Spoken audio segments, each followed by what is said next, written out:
it contributed 80% to the GDP of Uganda. And those are days when 80% of the people of Uganda lived off agriculture. Those 60s. And during those days, the government of the day used to allocate 26% of the national budget to agriculture. That was the highest. That's a huge amount. Yes, 26% of the budget in the 60s was, and in 60s, was allocated to agriculture. And the 80% population used to contribute 80% to GDP. Yes. Now, in the 90s, allocation to agriculture went down to about 15%, 15% in the 80s, but the population remained at 80%, stuck in agriculture. Yes. But productivity had fallen to 40% from 80. It now produced or contributed 40% to GDP. Today, 80% of the people are still stuck in agriculture, and the budgetary allocation to agriculture is between 3 to 4%, and productivity has fallen down to 15%. Well, but that's because there are other sectors, services and so on. Yeah, but the fact is, they're supposed to work together. To work together. In other countries, like the USA, 1% of the population is engaged in agriculture, and they contribute 1% to the economy. And in mid-income countries, about 2%, 6 million people. Yeah, and in mid countries like Brazil, 20% of the population are engaged in agriculture, and they contribute 20% to GDP. But in Uganda, 80% are in agriculture, but they contribute only 15% to GDP. It's a complete distortion of what it should be. So this shows what the level of unemployment, meaning it's almost 60%. If people who used to produce 80% are now producing 15%, the productivity has gone down that much, or in the 60% fall in employment. That goes to show the level of attention, the level of attention that the government pays to agriculture. And it's part of the poverty that is killing people. Right. People are there in the villages. Using the handheld hoe to grow cassava. They grow cassava and repeat it. They are not contributing to the economy as they used to in the past, when every adult was contributing 1%. One person would contribute, a proportionate percentage to the economy, productivity. So how would you do it if you had to tackle agriculture in case you had won the February elections? How would you do it? Of course, for us, our policy would be, and this is what is in our manifesto, Uganda would turn to tourism and make it the engine of economic activity. Our policy would be completely to shift. And then tourism would pull all the other sectors. For the same reason I said about one tourist being equal to 25 ordinary men downtown. Yeah, 25 ordinary men who can afford a meal, but there are many more who cannot afford a meal. But if you bring, say, a tourist here, one, yes, and he's, okay, let me put it this way, because I've done some research on this. First of all, Uganda has a lot of potential in agriculture, but has lost the comparative advantage. Yes. It's no longer competitive. Yes. When you think of Denmark and all those, Brazil and the USA, yes, their competitiveness is beyond Uganda's expectation. Right. So we should stop, this Uganda is a beautiful. No, but talk about South Sudan. They have much more land than we have. Tanzania has got a lot of arable land, so we really can't sit on our own. We can't sit on our own, but we have a significant competitive advantage in tourism. And I want to give you an example which I love so much. Of course, you have your background in tourism. I have a background in tourism. Uganda has 50% of the world's mountain gorillas. The other 50% are in Rwanda. And it is the number one tourist attraction in the world. Right.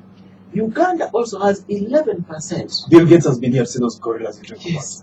Uganda has got 11% of the world's bird species. True. Uganda is a dot Kazinga Cham, yes. on the world of the map. Right. And I want to put this in perspective. Uganda has 1,500 bird species. All of them on 93,000 square miles. That is Uganda. Yes. The United States of America, with 3.6 million square feet, Yes. has got 600 bird species. So you have more than double the bird species. Thousands, thousands more. So Uganda has got 7% of the world's mammals. 7% of the world's mammals.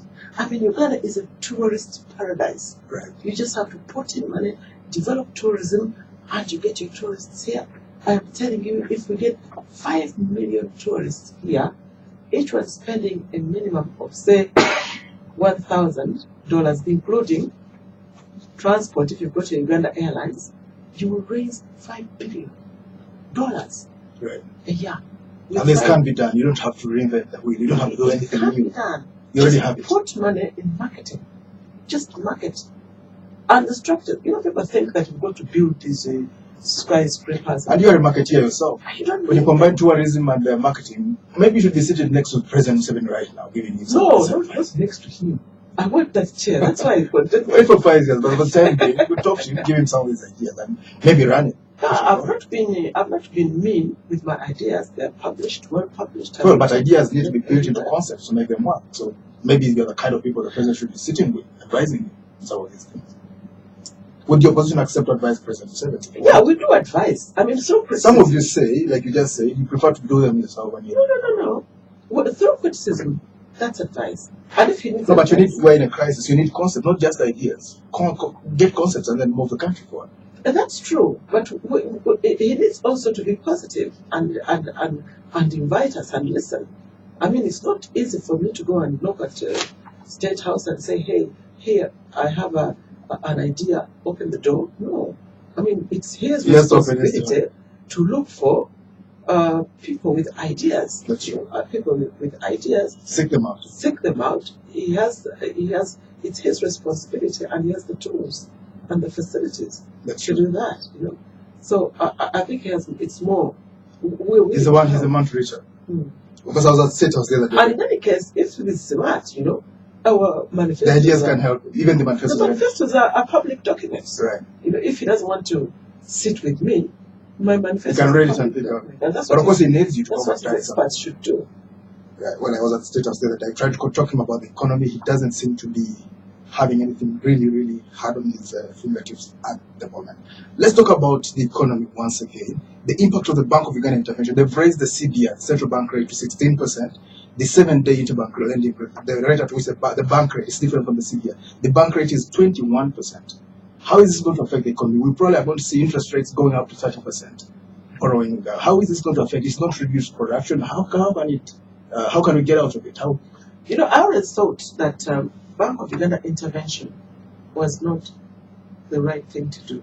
They've not done this. No, but they need to manage the Yeah, they do. loans. But the best way Credit to manage the quality. economy is to increase production. The supply side. The supply side. That's the best way.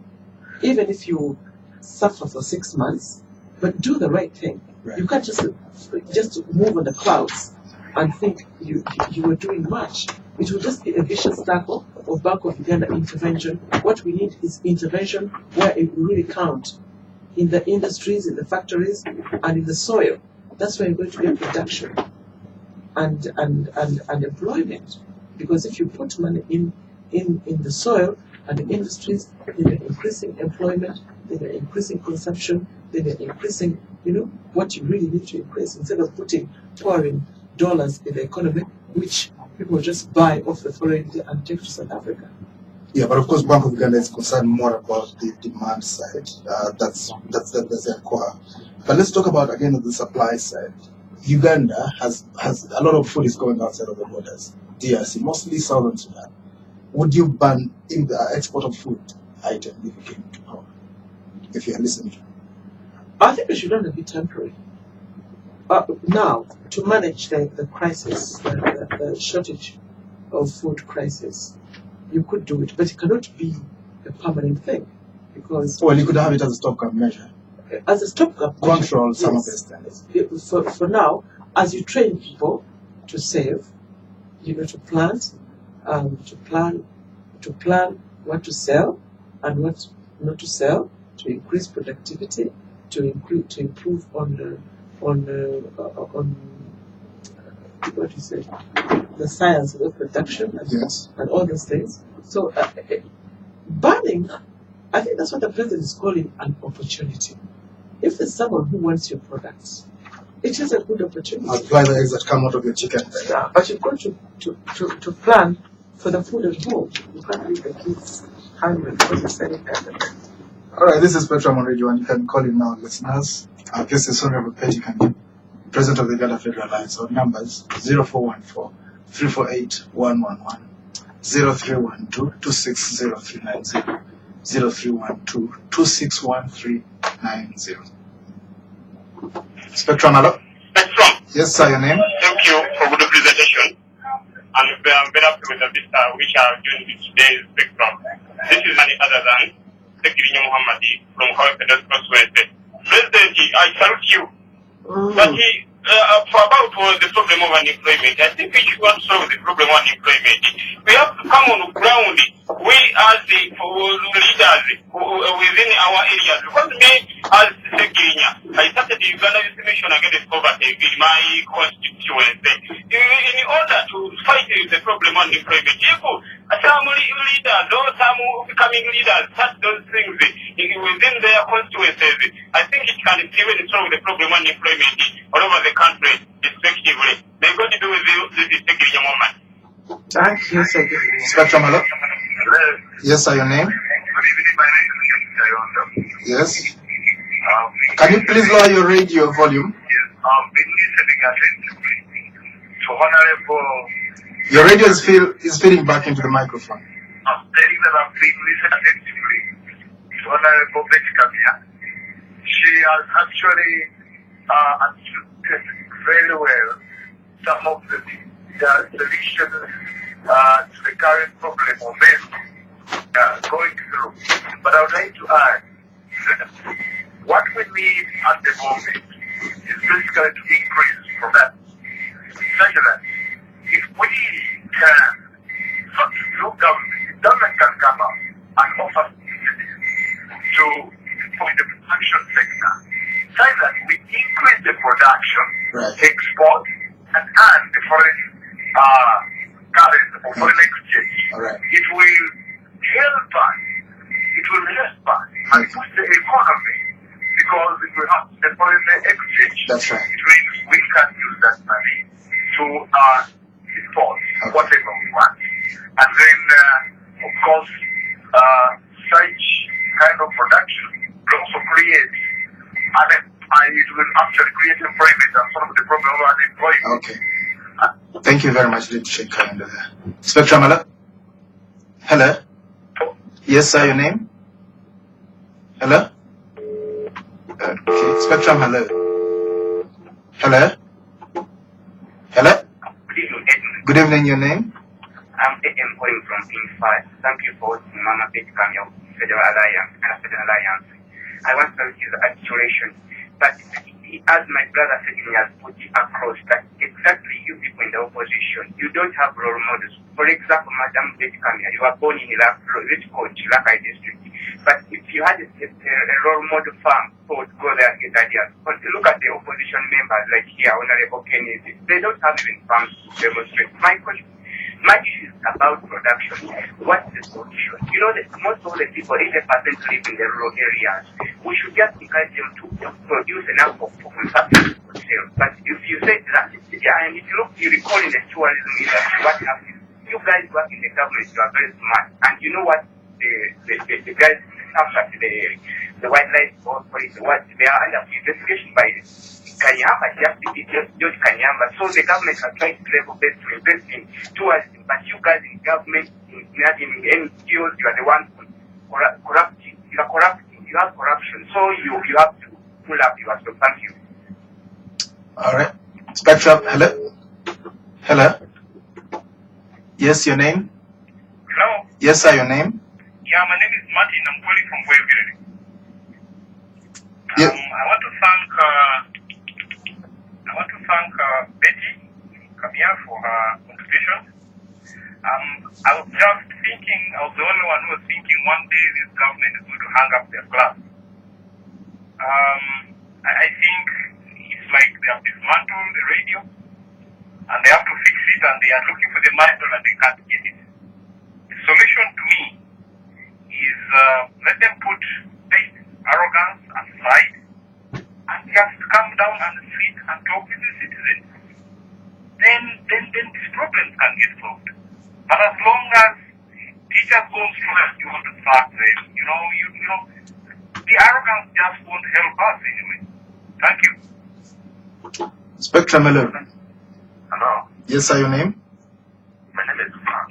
Yes. I was just wondering, you was invited Honorable Betty Kamya to speak about understanding policy.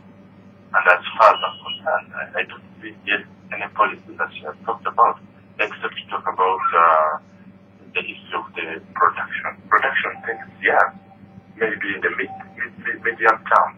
But in policy intervention, there is sequencing. We start with policies that are immediate, like now the cost of living is high, inflation is moving high, everything is doing their best. And you cannot tell us to go and start doing issues on tourism. In tourism, to invest something, it will take you between 5 to 10 years to just put down facilities. Then now to start attracting people, that will not work. If you're going to provide an alternative solution, it must be one. Then secondly, so long as the president continues and doesn't have a change of mind on what they are doing and how they behave, Uganda is thinking and thinking, and we may go the Mexico way in terms of the monetary policy, monetary practices. And in other terms, we are going to see any other problem that is affecting other places affecting us because there is no change. There is a limit to abusing the economy. Okay. Let's take our final caller. Spectrum, hello? Hello? Hello, your name? Okay, all right, let's get back to the studio. Honorable Kamya, your response. I want to thank you, gentlemen, Sekiri Nyakayondo, gentleman from King Fahd, Martin, and Frank, for your contributions. And I do agree with all of you that a lot needs to be done. But before I forget Frank, because Frank was saying he did not hear any alternatives. First of all, while we can think of alternatives now, what I said is that there will not be any serious quick fixes because the illness is an old illness. Don't expect that quick fixes will really solve the problem. It will take a long time to heal because it's been neglected for that long. But what can be done immediately? And I did talk about it. Stop the capital flight. Why do you allow the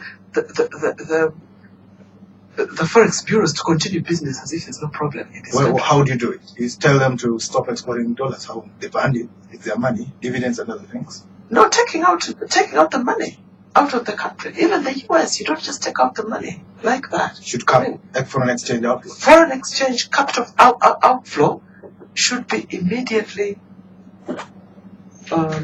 Should put a ceiling to export. Exactly. How much someone can take out of this country. Then, of course, we have talked about the alternatives of curbing government expenditure. Yes. Government expenditure is a really, really big problem. And although, you can't just shut up districts. Now, that's why I said there are no quick fixes. Yes. You can't shut up 10 districts and say they've been closed. You can't stop. You can't just halve people's salaries today. Those who have been earning them. But there's a lot also, a lot that you can do, and many of the production that you're talking about is also not a quick fix, because It takes time. It takes time. Everything takes time. So the most important thing is the quick fix as of now is to curb public expenditure. If we need to cut out on the workshops and all the travel for this, then that is what we must do. If we've got to cut out allowances and there are other things that we can cut out, that is a quick fix that can happen. The others, I'm afraid, there are no quick fixes that you can live with, that you can bring at this time.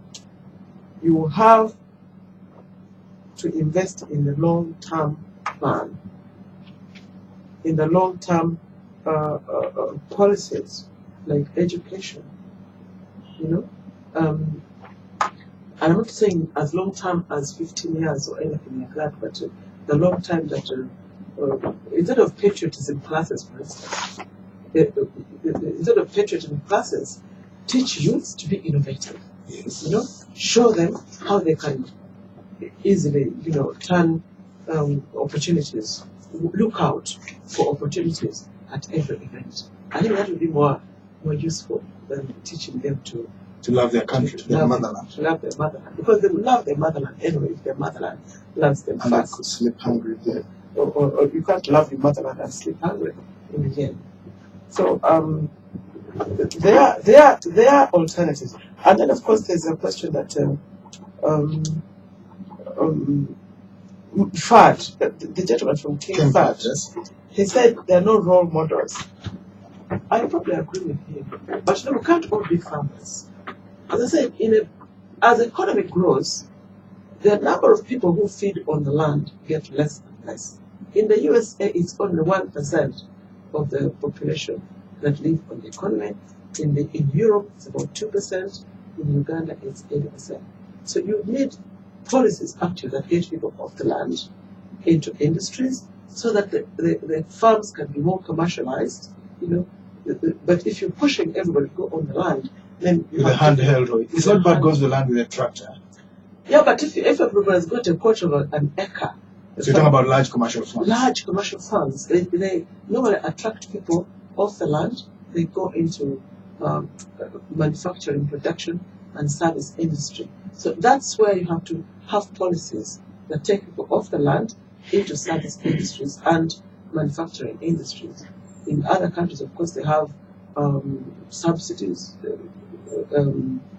agricultural subsidies, farming subsidies. Those are things that should be considered. And what would you do for the teachers?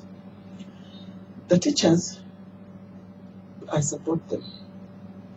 And I support them because I think that they don't have to. I mean, their point is, because I hear people saying there's no money.